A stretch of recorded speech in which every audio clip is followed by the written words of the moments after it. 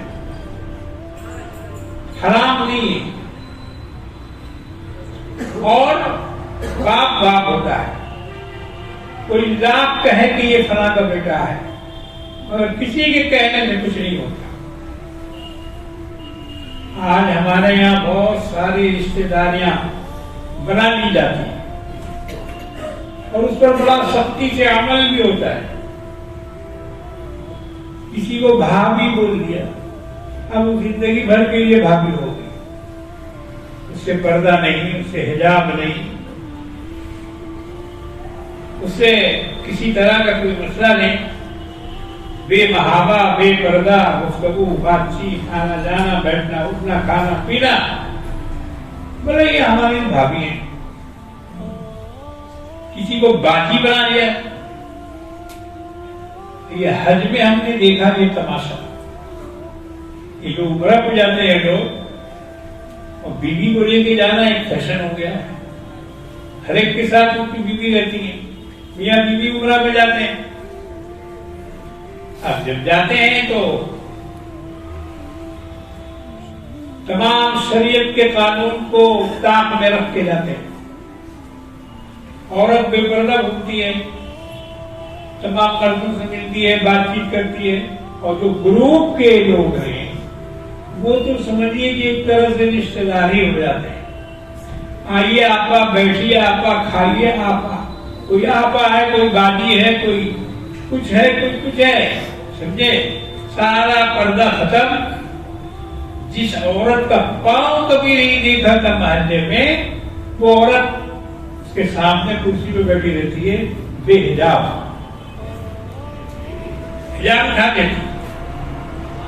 حالانکہ عورتوں کو منہ ڈھانکنا بھی فرض ہے، احرام میں بھی کپڑا ڈالنے کا حکم ہے. ایسا کپڑا ڈالے جو منہ چہرے پہ نہ لگے، جس کو کہا جائے کہ گھونگھٹ، گھونگھٹ کے طور پر کپڑا چہرے پہ نہ لگے، بس اتنی ہی پابندی ہے اور کوئی پابندی نہیں. مگر یہ رشتہ داریاں بنا کر اور وہ تماشے کرتی ہیں عورت اور مرد مل کر کہ کیا بتایا جائے.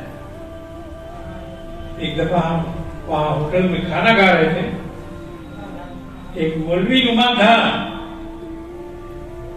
کوئی بنگلہ دیش بنگالی تھا. اب چند عورتیں اور لڑکیاں اس کے ساتھ آئی ہوئی تھی عمرہ کرنے کے لیے. اب وہ ٹیبل پہ بیٹھ کے سب کے سامنے سب کے ساتھ کھانا کھا رہا ہے اور وہ لڑکیوں سے مذاق کر رہا ہے، ہنسی مذاق. اور لڑکیاں بھی بے پردہ ہیں، نہ دوپٹہ ہے، نہ چہرے پہ کچھ ہے. اور اس قدر بدتمیزی کی بات کر رہا تھا وہ مولوی نما داڑھی رکھے ہوئے آدمی کہ میرا تو خون کھول گیا. اور ہم نے اس کو کھڑے ہو کر اس کو اتنا ڈانٹا کہ ہم کو تو لگا کہ پولیس آ جائے گی اور پکڑ کے لے جائے. بہت بگڑے اس کو. ہم کہا تم عمرہ کرنے آئے ہو اور یہ بدتمیزی، یہ بے حیائی، اب بھی یہ لڑکیاں کون ہیں؟ تو ہمارے ساتھ آئیے. ساتھ آئیے تو تم ان کے چچا بنے ہوئے ہو اور اس کے باوجود ان کے ساتھ ہنسی مذاق زندگی کر رہے ہیں. یہ تمہارا عمرہ ہوگا؟ یہ تمہارا عمرہ قبول کیا جائے گا؟ اور بگڑے اس کو کرم. اچھا یہ دیکھیے کہ ہوٹل میں اور بھی آدمی ہیں، ہم اکیلا تو نہیں، اور بھی حاجی لوگ ہیں، ادھر کھا رہے ہیں ٹیبل پر، ادھر کھا رہے ہیں ٹیبل پر، مگر کسی کے منہ سے ایک لفظ نہیں نکل رہا ہے اس اللہ کے بندے کو ٹوکو کہ یہ تم کیا کر رہے، منع تو کرے کم سے کم کوئی، مگر آج اتنی بھی ہمت نہیں ہے۔ پکڑے جائیں گے ہم لوگ خدا کے یہاں، یاد رکھو۔ روکنے کی 3 طریقے ہیں، پہلا تو ہاتھ سے روکو، اس کے بعد زبان سے روکو، اس کے بعد بھی نہ ہو تو دل سے اس کو برا سمجھو۔ تو نہ آج ہم دل سے برا سمجھ رہے ہیں، نہ منہ سے کچھ بول رہے ہیں، اور ہاتھ لگانا تو بہت دور کی بات ہے۔ یہ امر بالمعروف نہیں عن المنکر، 2 شعبے ہیں قرآن میں، نیکیوں کا حکم کرو اور برائیوں سے روکو،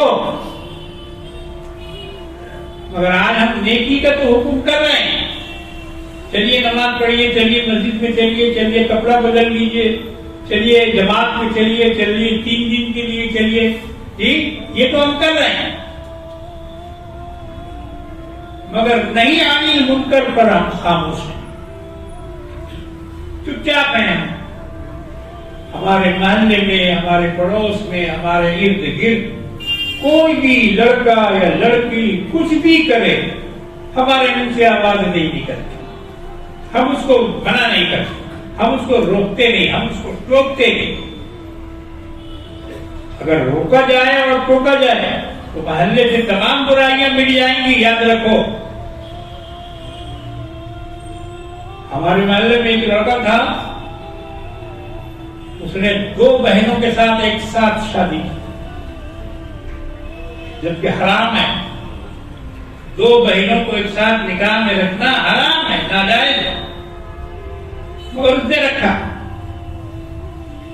نکاح کسی سے پڑھوا لیا، شادی سے،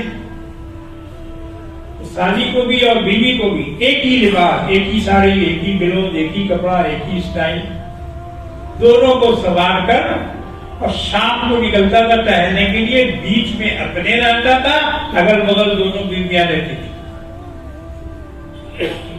بیوی تو نہیں تھی، وہ شادی تھی، اور وہ محلے سے سج سنور کر جاتا تھا گھومنے پھرنے کہیں، اور اس کے بعد پھر واپس آتا تھا اسی طرح، جس طرح جاتا تھا اسی طرح سے واپس آتا تھا۔ سارے محلے کے لوگ، گھر والے، بلڈنگ والے، باہر والے، دکان والے، اس میں لیڈر، اس میں اور بھی بہت سے مڈل، مولوی، مولانا، مسجد کے امام، ٹک ٹک دیدم دم نہ کشیدہ، سب دیکھ رہے تھے اور کچھ نہیں بول رہے، اتنی بڑی حرام کاری، اتنی بڑی بے حیائی کھل کے، اب وہ لڑکا کر رہا تھا، اور کوئی سب نے منہ میں گھگنی لے لی تھی، کوئی کچھ نہیں بول رہا تھا۔ ہم نے ایک شخص کو بلایا، تو اسی کی بلڈنگ میں رہتا تھا، بے نمازی تھا، وہ رسیل تھا، بک لکھنے والا، اس کو بلایا، ہم نے کہا کہ تمہارے محلے میں کیا ہو رہا ہے، اور اس سے اس کا تعلق بھی تھا اس لڑکے کا، ہم کہا دیکھو وہ لڑکی سے نکاح کیا اس نے، وہ نکاح حرام ہے، شادی سے نکاح نہیں ہوتا ہے، اللہ نے 2 بہنوں کو ایک ساتھ رکھنا حرام قرار دیا ہے، وَأَن تَجْمَعُوا بَيْنَ الْأُخْتَيْنِ إِلَّا مَا قَدْ سَلَفَ، 2 بہنوں کو ایک ساتھ جمع مت کرو، اور اس میں بہت ہی حیا اور شرم کی بات ہے۔ اس کو ہم نے سمجھایا کہ عذاب آ جائے گا پورے محلے پر، اگر اس کو نہیں روکو گے تو پورے محلے پہ عذاب آ جائے گا، کوئی اس عذاب سے بچے گا نہیں۔ خیر جاہل آدمی تھا، پڑھا لکھا تو تھا نہیں، مگر سمجھ گیا میری بات کو۔ کہا کہ اچھا تو کیا کرنا پڑے گا؟ اب 5 آدمی کو لائیے محلے کے اور بلڈنگ کے، بیٹھائیے ان کو، اور اس کو بھی لائیے،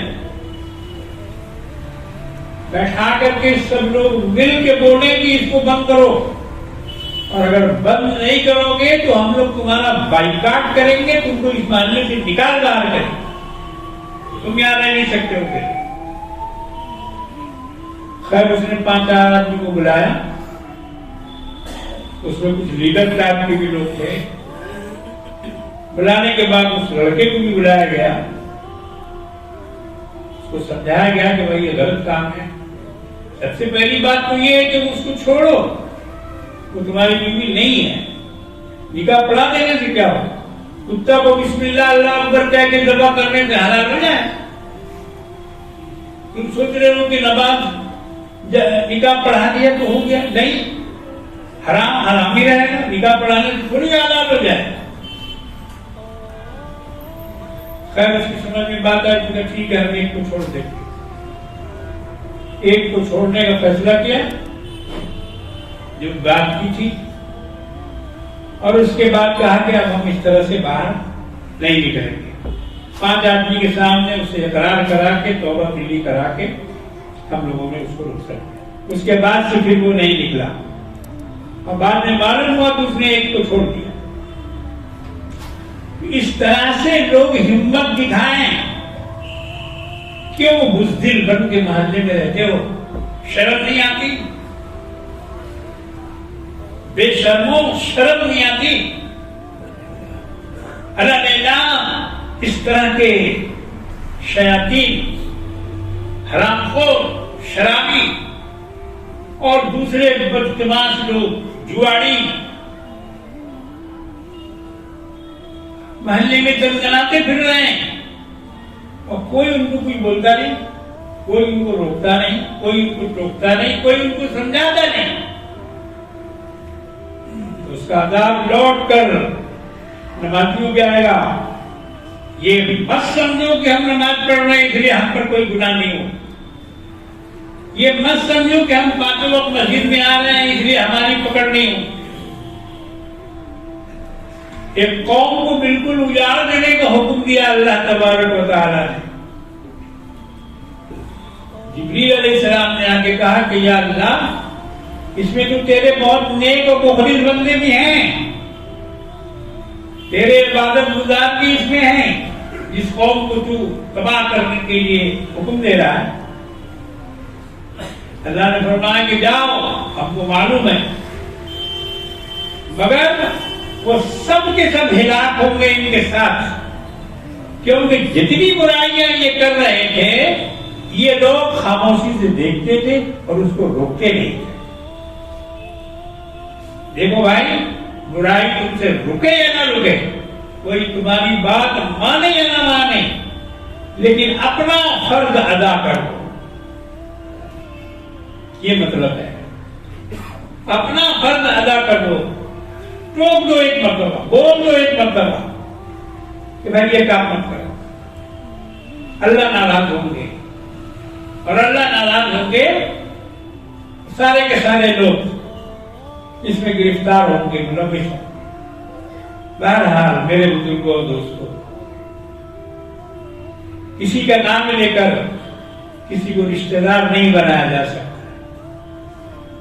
آج کل یہ بہت وبا پھیلی ہوئی ہے، خاص طور سے گھروں میں عورتوں کے ساتھ لوگ تعلقات بناتے ہیں، بھابھی کا رشتہ لگاتے ہیں، ٹیلی فون پر بھابھی اور دوسری چیزیں اس طرح کی، یہ سب رفتہ رفتہ بڑھتے بڑھتے دیکھتے نہیں ہو۔ آج کل انٹرنیٹ سے شادی ہو رہی ہے، انٹرنیٹ سے پیار ہو رہا ہے، انٹرنیٹ سے میرج ہو رہا ہے۔ کہاں کی لڑکی کہاں آ کے پہنچ جاتی ہے، پوچھتی ہے پولیس تو بولتی ہے کہ ہاں نیٹ پر ملاقات ہوئی، گوگل میں ملاقات ہوئی۔ یہ کیا ہے؟ دنیا کو بالکل برائیوں میں جکڑ دیا گیا، آپ کے پاکٹ میں ڈال دیا گیا. اب اس سے بچ کے نکلنا یہ آسان نہیں ہے. اللہ سے پناہ مانگو. اللہ تعالیٰ ہم سبوں کی شر سے حفاظت فرمائے، خاص طور سے شیاطین کے کارناموں سے اور ان کی سازشوں سے اللہ ہم سب کو محفوظ رکھے. ہمارے بچوں کو، ہماری بچیوں کا معاملہ تو اور بھی خراب ہے. اسکول کالجوں میں جو خوب ایجوکیشن جو ہو رہا ہے، لڑکیاں اور لڑکے مخلوط جو تعلیم حاصل کر رہے ہیں، اس میں تو وہ برائی ہو رہی ہے کہ آپ یقین نہیں کر سکتے. پتہ نہیں ہم نے آپ کو بتایا یا نہیں بتایا، 8 لاکھ سے زیادہ لڑکیاں مرتد ہو چکی مسلمان. 8 لاکھ سے زیادہ سرکاری رجسٹر میں رپورٹ. اب آپ بتائیے، یہ 1-2 سال پہلے کی رپورٹ ہے، ابھی اور کیا اس میں اضافہ ہوا ہو. ہمارے یہاں شادی کو آسان نہیں بناتے لوگ، فرمائش پہ فرمائش ڈالتے ہیں، فرمائش پہ فرمائش ڈالتے ہیں. بڑے کا گوشت نہیں چلے گا، چھوٹا کا گوشت دینا ہوگا تب باراتی راضی ہوں گے. باراتیوں کو چھوٹا گوشت دینا ہوگا، حالانکہ گھر میں میسر نہیں ہوتا ہے چھوٹا گوشت. توفیق نہیں ہے کہ کسی ایک دن لا کے بچوں کو کھلائیں، لیکن جب بارات میں جاتا ہے تو وہاں چھوٹا مانگتا ہے، چھوٹے کی فرمائش کرتا ہے. یہ کیا ہے؟ ظلم نہیں تو اور کیا. یہ مظالم جب تک ہوں گے یہ معاملہ چلتا رہے گا، سماج کا بگاڑ پھیلتا رہے گا. لڑکیاں نعوذ باللہ مرتد ہوتی رہیں گی. اس لیے میرے بھائیوں، بزرگوں اور دوستوں، اس کو سہل بنانے کی کوشش کیجیے اور اس کو آسان کرنے کی کوشش کیجیے. حضرت زید بن حارثہ رضی اللہ تعالیٰ عنہ کو نبی کریم صلی اللہ علیہ وسلم نے جنگ موتا پر بھیجا. فرمایا کہ اگر زید شہید ہو جائیں تو اسلام کا جھنڈا عبداللہ ابن رواحہ وہ اٹھا لیں، اگر وہ بھی شہید ہو جائیں جعفر ابن علی وہ اٹھا لیں. کیا مطلب ہوا؟ پیشین گوئی کر رہے ہیں رسول اللہ. زید بھی شہید ہو جائیں گے، عبداللہ بن رواحہ بھی شہید ہو جائیں گے، اور اس کے بعد جعفر بن طیار بھی شہید ہو جائیں گے. اس کے بعد حضور نے چوتھے کا نام نہیں لیا. اسلامی لشکر چلا گیا، بڑا لمبا سفر، دور دراز موتا ملک شام میں ہے، 1000-1500 میل کا فاصلہ، اور انتہائی پریشانی کے ساتھ بھوکے پیاسے یہ 4000 صحابہ وہاں پہنچے. جنگ ہوئی.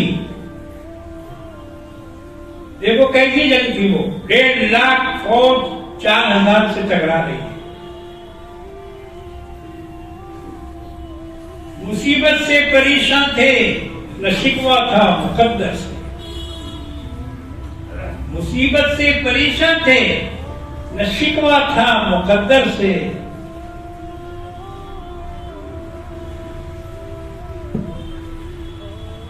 شجاعت کو کوئی پوچھے ابن حیدر سے، وہ نفس مطمئن بے خوف تھا باطل کی کثرت سے. یہ دیکھیے، وہ نفس مطمئن بے خوف تھا باطل کی کثرت سے. یہ حکمت دیکھیے، ٹکرا دیا شیشے کو پتھر. یہ 4000 کا لشکر شیشہ تھا اور اس کو ٹکرایا 1.5 لاکھ کی فوج. ہمت دیکھیے، ٹکرا دیا شیشے کو پتھر سے. مقابلہ ہوا. پیشین گوئی کے مطابق حضرت زید بن حارثہ شہید ہو گئے. اس کے بعد حضرت عبداللہ بن رواحہ شہید ہو گئے. انہوں نے اسلام کا علم اپنے ہاتھ میں اٹھا لیا. ادھر نبی کریم صلی اللہ علیہ وسلم کو وہ جنگ لائیو کر دی گئی، جنگ موتا لائیو کر دی گئی، یعنی حضور اس کو دیکھ رہے تھے بجسم خود، اللہ نے اس کو سامنے کر دیا۔ جب اب زید بن حارثہ شہید ہوئے، حضور نے فرمایا کہ زید بن حارثہ شہید۔ پھر اس کے بعد عبداللہ بن رواحہ جب شہید ہوئے، جنگ کا علم ان کے ہاتھ میں تھا، حضور نے فرمایا کہ عبداللہ بن رواحہ بھی شہید۔ تیسرا علم حضرت جعفر الطیار رضی اللہ تعالیٰ عنہ کے ہاتھ میں تھا، حضور نے فرمایا کہ جعفر بھی شہید۔ مدینے میں لائیو دیکھ رہے تھے سرکار دو عالم صلی اللہ علیہ وسلم، اور ایک ایک کے بارے میں بتا رہے تھے کہ اب یہ شہید ہوئے، اب یہ شہید ہوئے، اب یہ شہید ہوئے۔ جعفر جب شہید ہو گئے، حضور نے فرمایا کہ جعفر کے گھر والوں کو بلاؤ۔ ان کے گھر میں روٹی پکانے کے لیے آگ جل چکی تھی، توا چڑھ چکا تھا، بچے کھانے کے انتظار میں تھے۔ اللہ کے رسول نے فرمایا کہ جعفر کے بچوں کو بلاؤ۔ بلائے، وہ لوگ آئے، خوشی خوشی آئے۔ حضور نے ان کے سر پر ہاتھ پھیرا، جعفر کے بچوں پر ہاتھ پھیرا اور دعائیں دی۔ ان کی بیوی نے دور سے دیکھا کہ حضور نے بچوں کو بلایا اور بلا کے ان کے سر پہ ہاتھ پھیر رہے ہیں، تو کچھ کھٹکا ہوا ان کو کہ کیا ہوا یا رسول اللہ، آپ تو ان کے سر پر اس طرح ہاتھ پھیر رہے ہیں کہ جیسے کسی یتیم کے سر پہ ہاتھ پھیرا جاتا ہے، تو کیا ان کے ابا شہید ہو گئے؟ حضور نے فرمایا کہ ہاں، جعفر بن طیار شہید۔ انہوں نے جنگ کا علم دائیں ہاتھ میں لیا، وہ ہاتھ کاٹ ڈالا گیا۔ پھر انہوں نے اس کو بائیں ہاتھ میں لیا، وہ ہاتھ کاٹ ڈالا گیا۔ پھر انہوں نے جھنڈے کو منہ سے پکڑا۔ اب ان کے لڑکے اور بیوی اور بھی رونے لگے۔ فرمایا غم مت کرو، اللہ نے ان کو جنت میں دو بازو دیے ہیں، دو بازو دیے ہیں دو ہاتھ کی جگہ پر، اور وہ اس سے جنت میں اڑیں گے، تمام چاروں طرف اڑتے پھریں گے۔ اس لیے ان کو جعفر طیار کہتے ہیں، طیار کے معنی اڑنے والا۔ یہ لقب سرکار دو عالم صلی اللہ علیہ وسلم نے دیا۔ انشاءاللہ اگلے جمعے میں اس کے بقیہ حصے آپ کے ساتھ پیش کرنے کی کوشش کروں گا۔ آخر دعوانا الحمدللہ۔